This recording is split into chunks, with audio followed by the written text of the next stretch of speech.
Que dire de ce film? Je crois que je partirais de la fin, parce que je pense que le spectateur a été ému comme j'ai pu être émue par la fin, c'est-à-dire à la fois par la séparation, par la manière dont chacun arrive à se situer dans tout le parcours qu'il a fait à la Neuville, par la force des sentiments partagés, par disons à la fois ce soulagement de pouvoir partir, sortir, cette inquiétude de savoir ce qu'ils vont trouver dehors, enfin pas dehors de la Neuville parce qu'ils ont toujours été dans la société, mais ça sera un autre parcours, pas dans une structure comme ils l'ont trouvé dans la Neuville. Et je crois que là, c'est ces moments très forts où ils disent qu'est-ce que j'ai appris à la Neuville. Bien entendu, ils ont, je pense, appris du savoir, mais ils ont appris à s'y reconnaître dans eux-mêmes, à se débrouiller avec eux-mêmes, à ruser avec eux-mêmes. Et je crois que si je me souviens bien, l'une ou l'autre dit on m'a aidé à grandir. Hein. Et ça pose la question de qu'est-ce qui aide un élève, un enfant à grandir, quels sont les ingrédients qu'il est nécessaire d'avoir, les crises qu'il faut traverser avec les vulnérabilités et les faiblesses de chacun. Et je trouvais ce moment de séparation où Eulalie peut dire ce que j'ai appris à l'école de la Neuville, c'est de partir avec le sourire. Il me semble que, mais au bord des larmes, hein, donc avec les deux, mais le sourire et les bords des larmes me semble être la définition que l'on peut donner de comment faire grandir un enfant, c'est-à-dire à la fois lui donner des bases, ne pas être assuré de son avenir parce qu'il devra se confronter à des éléments de société qui ne vont pas être tendres, mais il aura peut-être les outils, les armes, je crois que c'est même un mot qui a été dit, les armes pour se défendre, pour se situer, pour continuer quelque chose en fidélité de la Neuville.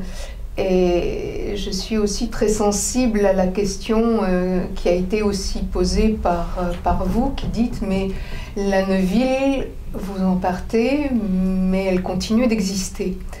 Et je crois que Pontalis montre que grandir, c'est grandir à travers des séparations et des séparations de lieux, tout en sachant que où le lieu perdure dans son existence extérieure, où il perdure dans son existence intérieure.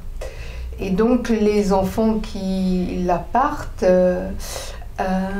vous le dites bien, ils avaient des potentialités, ils avaient des fragilités. Vous le montrez à travers les petites vignettes, et même pour Isabelle, il y avait, alors que c'est une petite fille rigolote, marrante, avec de la répartie, on sent bien qu'il y a aussi, comme dans tout être, des fragilités. Et donc, avec tout ça, ils arrivent à exister, à se poser, à avoir en eux-mêmes un lieu auquel se référer. Et puis, oui, c'est ça que je voulais ajouter, avec le collectif. On voit que c'est construit à travers des événements de vie, à travers, on y reviendra, des moments de partage, des moments de création, des moments de voyage, des moments d'école, vous l'avez montré dans d'autres films. Il s'est créé des amitiés, c'est-à-dire quelque chose d'essentiel pour la vie, c'est qu'on peut faire confiance à quelqu'un et que quelqu'un peut être là, même si on est séparé de lui. Il continue à nous porter, même si on s'est bagarré avec lui, même s'il y avait de la jalousie, même si on avait des reproches ou des critiques, un lien s'est construit et ce lien est un lien de vie qui permet effectivement à chacun d'exister et on a construit alors je ne dirais pas une confiance en soi, mais peut-être la possibilité de vivre avec cette fragilité et que cette fragilité ne nous détruise pas.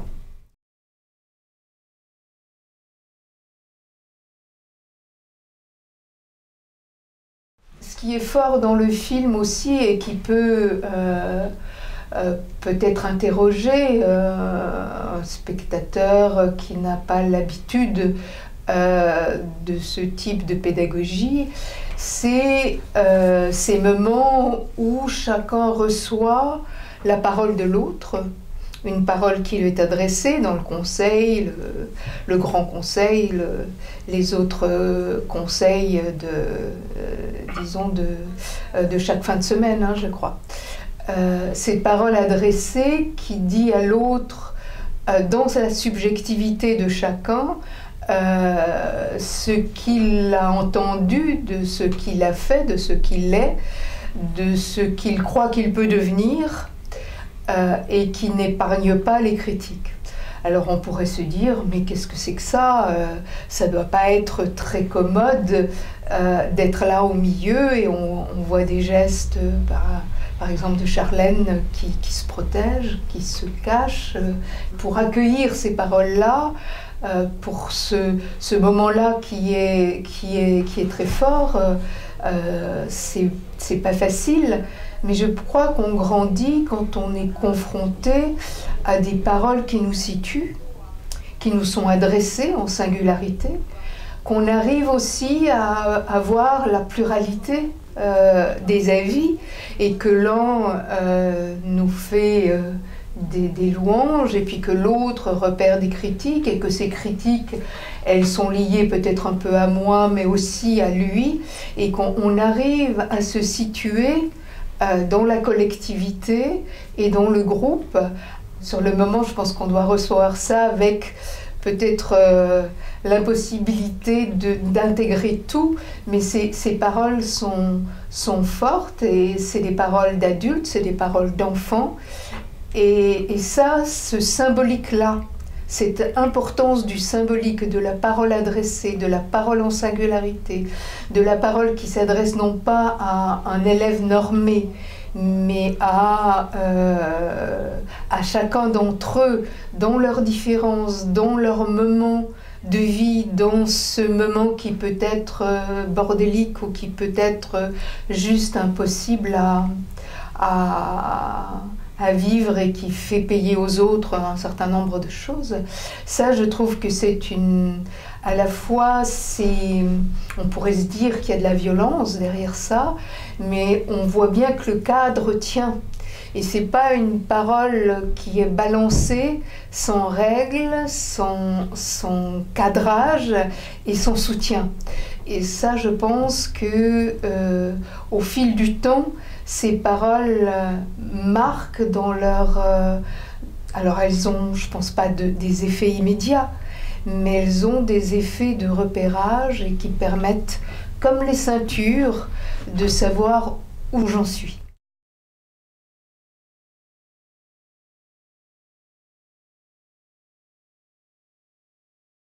Ce qui est important et qu'on voit bien dans le film, c'est la place de l'art. Et je pense que l'art, la possibilité, alors que lorsqu'on est vulnérable, lorsqu'on est dans la faiblesse, on est dans une position de passivité, on est dans une position où on n'a pas la potentialité d'agir. L'art, le théâtre en particulier, permettent de redevenir créateur, alors de soi, supporté par des contraintes et du professionnalisme, hein, ou une caméra, ou un musicien, ou quelque chose comme ça. Et ce moment de se retrouver, de répéter.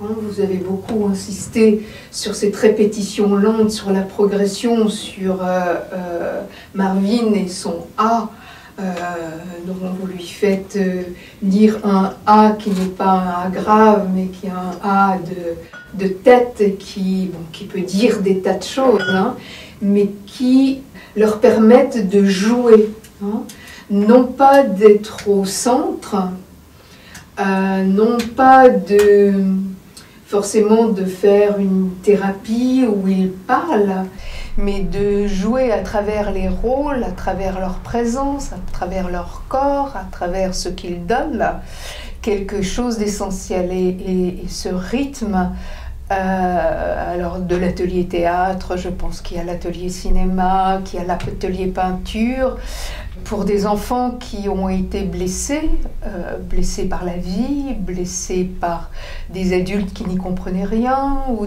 blessés par une école qui les a rabroués, exclus, dit qu'ils étaient débiles parce qu'ils n'arrivaient pas à apprendre ou se concentrer, ou qu'ils étaient dans des troubles de comportement parce que le groupe était de trop et que ça les angoissait trop. Je pense que cette part d'art et où ils ont un rôle, une création collective, où il y a un spectacle et on voit. J'ai été beaucoup sensible disons, à la participation de ceux qui étaient en coulisses, hein, et que vous photographiez, qui chantent en même temps que l'autre chante, qui n'est pas sur scène, mais qui vit à travers l'autre. Tout ça est pour moi extrêmement important. Et si on fait le parallèle avec l'école, on peut, et pourtant on le sait, on peut regretter que les spectacles, les heures musicales, plutôt que les heures musicales, la création d'un spectacle dans lequel on peut exister, qu'on a un petit rôle ou un grand rôle, est important, et qu'aujourd'hui on voit que tout ça est laminé pour simplement, disons, des enseignements qui doivent être ciblés sur les matières dites nobles. Or, pour des enfants, souvent, ils se raccrochent au savoir à travers des expériences artistiques, ils reprennent confiance en eux-mêmes à travers ces spectacles-là. Et ce n'est pas, je pense, du temps perdu, mais c'est pour beaucoup du temps gagné, et c'est du temps gagné d'intériorité. On voit bien que Marvin au fil de ses expériences, non pas résolu forcément tous ses problèmes intérieurs, mais il a trouvé un moyen de se dire que la vie vaut la peine d'être vécue, hein, que malgré les vacheries qu'une vie fait, il y a des parts de la vie, de beauté, de solidarité, d'amitié. On pourrait même, je crois, y mettre le mot d'amour dans le plein sens du terme, c'est-à-dire de donner à chacun cette part qui lui permettra de devenir ce qu'il est. Et je crois que c'est Eulalie qui dit, hein, vous m'avez permis de devenir ce que je suis. Hein.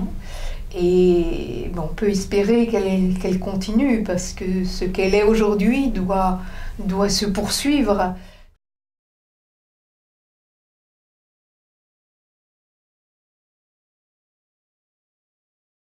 Et je pense que dans ce film-là, vous avez voulu, et ça c'était, je pense, une excellente idée, rythmer l'année en montrant toutes les étapes, en montrant la singularité des étapes, mais qui changent d'une année à l'autre.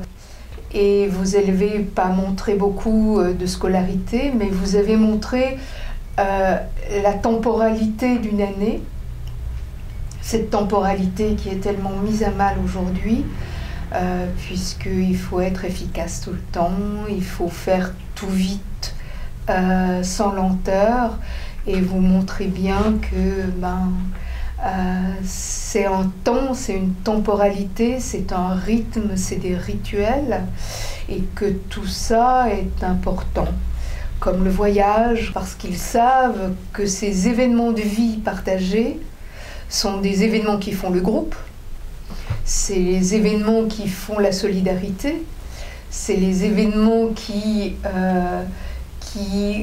peut-être font révéler certaines personnalités qui ne peuvent pas se révéler à l'intérieur d'une institution, et que les bénéfices sont énormes. Les bénéfices du partir, du revenir, les bénéfices de la culture. Vous avez été dans les lieux symptomatiques, enfin symptomatiques, non pas symptomatiques, mais les lieux emblématiques de Londres. Mais c'est être aussi comme tout le monde. Ces enfants, on sent bien que pour certains, c'est des enfants qui sont désignés par la société comme des êtres à part. Et dans le voyage, dans la ville extérieure, bon, ils font peut-être des conneries, mais non, ils se tiennent bien, ils sont comme tout le monde, et je crois que ça, c'est des expériences où le regard de l'autre, enfin, on le sait bien, la plus grande blessure, et bien sûr la blessure infligée, mais c'est ensuite le regard de la société et des adultes sur ces enfants-là. Et lorsqu'ils sont regardés comme des enfants comme les autres, c'est essentiel.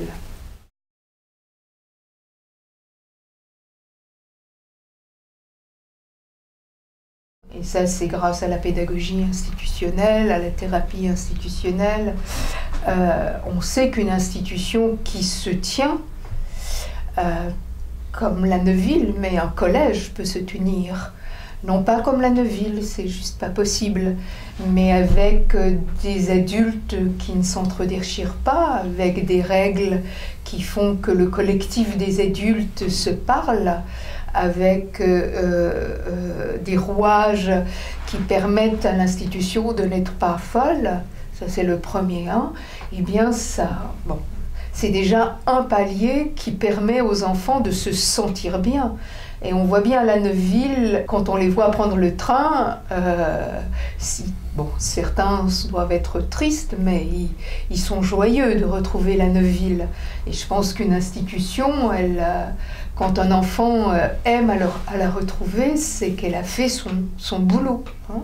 Et ça, le travail que vous faites au niveau du collectif, du collectif des adultes, de la mise en place des responsabilités entre vous, de tout le travail à l'arrière qu'on ne voit pas dans le film, mais qui n'est pas simple, d'adultes qui ont des personnalités différentes, des options pédagogiques peut-être différentes et qui doivent œuvrer ensemble. Ben ça fait un milieu qui, en tout cas, n'interdit pas de grandir. En tout cas, c'est déjà ça. Et puis ensuite, ben, il y a l'espace de la classe. Et ça aussi, on peut œuvrer pour que l'espace de la classe soit un espace qui permette d'évoluer. Et vous avez ce privilège de voir le temps long. Hein. Là, on les voit entre Isabelle toute petite et Isabelle entre Charlène, entre Marvin. Enfin, j'avais vu les films où il y avait Marvin petit et il était aussi attachant que maintenant, mais on voit tout ce qu'il a construit, tout ce qu'il a... Bon, au début, je me suis dit, oh là là, il reprend la place de celui qui reçoit toutes les critiques des filles. Ça alors, on pourrait l'épargner un tout petit peu. Et puis on voit ensuite comment, effectivement, ce lien aux filles, pour un garçon, pour lui, pour sa masculinité, pour sa féminité, comment il a grandi tout en gardant son talent de clown. Hein. Il était un excellent clown qui se cachait derrière sa capacité de faire rire. Alors on voit cette évolution et se grandir avec des adultes qui tiennent leur place, qui tiennent leur parole, hein, qui, je pense, qui doivent aussi tenir une parole quand ils sont mis à la critique, parce que je pense que vous devez aussi recevoir des critiques. Et je pense que ces qualités-là, ces qualités d'être, que j'appelle moi des qualités d'être, de professionnel, ces qualités humaines de professionnel, ces qualités d'intériorité, que vous travaillez vous à travers que vous avez travaillé avec Dolto, avec Michel Plon, que vous travaillez avec Jacques Pin, que vous mettez toujours en travail parce que comme vous le dites très bien, chaque année c'est une autre aventure, c'est une autre singularité. Il faut inventer autre chose parce que si vous répétez la même chose, c'est foutu, ça ne tient pas. Et bien ces qualités-là, je pense qu'un professionnel peut l'avoir dans l'espace de sa classe. Il peut, même s'il est beaucoup limité, mais ses qualités d'être, sa capacité de parler, non pas d'être intrusif, non pas d'être interprétant, mais de parler aux enfants, de parler ce que disait Dolto, une parole vraie, non pas en termes de vérité, mais en termes que ça vient de l'intérieur. Eh bien ça, la Neuville le montre, et j'aimerais bien que la Neuville ne soit pas, mise au rang d'une école. Oui, mais vous êtes un internat, vous pouvez, il y a un espace magnifique, il y a un terrain de football, il y a un magnifique étang, on peut regarder les arbres, on voit les saisons, c'est un cadre idyllique, vous avez tout ce temps-là. Nous, on ne peut pas faire ça. Je crois que là, c'est ce que la Neuville a peut-être à donner, c'est que chacun peut transposer dans son espace institutionnel aussi, j'allais dire, hideux qu'il soit. Il peut donner une beauté, il peut donner de l'amitié, il peut transmettre, tout en gardant son côté professionnel de transmettre du savoir aux enfants.